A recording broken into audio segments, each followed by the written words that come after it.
Beberapa hari lalu sebetulnya Pak Menkes juga sudah menyampaikan ya dalam rapat bersama dengan Komisi 9 berkaitan dengan strategi testing yang baru ini. Dari yang Anda lihat, apakah keputusan ini dengan menggunakan antigen sebagai alat diagnosis ini keputusan yang tepat atau ini juga bisa menjadi problematika yang baru ke depan? Ya, Bung Reinhardt, pertama ada beberapa catatan ya dari saya secara pribadi ketika pemerintah menetapkan swab antigen ini sebagai alat testing. Yang pertama dari aspek kebijakan. Ya, kalau kita bicara kebijakan, tentu kita berharap kebijakan yang diambil oleh pemerintah adalah kebijakan yang saintifik ya, bukan sekedar kebijakan populis yang non saintifik. Jadi artinya ini perlu dikonfirmasi kepada para epidemiolog, para pakar, bahwa sampai saat ini yang menjadi gold standar dalam penegakan diagnostik pasti PCR. Gitu. Oke. Oleh karena itu, ini yang juga harus diperjelas ya.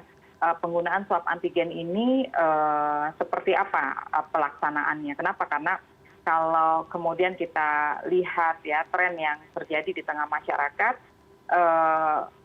tentu ketika kita gunakan sebagai alat menegakkan diagnostik, harus ada ketepatan pengambilan sampel ya. Tapi kalau kemudian dilakukan secara individual, kemudian kalau kita lihat kan ada beberapa orang yang kemudian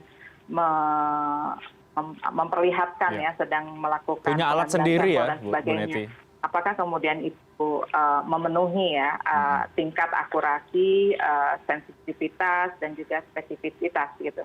Nah itu yang pertama. Kemudian yang kedua, tentu saja ketika kita bicara tentang penggunaan swab antigen, apakah ini hanya untuk memperbesar jumlah atau besaran testing ya, ketika hari ini kita sudah menembus angka 1 juta kasus positif ya.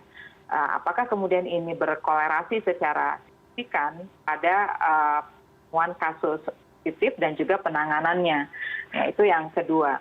Nah, tentu saja yang ketiga, ini saya nggak tahu apakah ada kemudian alasan untuk memudahkan atau kemudian relaksasi pada kelompok pengusaha. Karena kalau kita bandingkan antara PCR sebagai gold standar dengan swab antigen, tentu harganya amat sangat terpaut jauh begitu ya. Nah, hal-hal seperti ini yang menurut saya perlu ditegaskan oleh pemerintah karena bagaimanapun ketika kita ingin menggulirkan sebuah kebijakan, kita butuh policy marketing ya dan juga tata kelola komunikasi publik kepada masyarakat sehingga betul-betul masyarakat meyakini kebijakan yang diambil oleh pemerintah adalah kebijakan yang efektif dan tepat sasaran. Oke, Bu Neti, soal relaksasi kelompok pengusaha ini tadi yang Anda maksud ini penjabarannya seperti apa, Bu?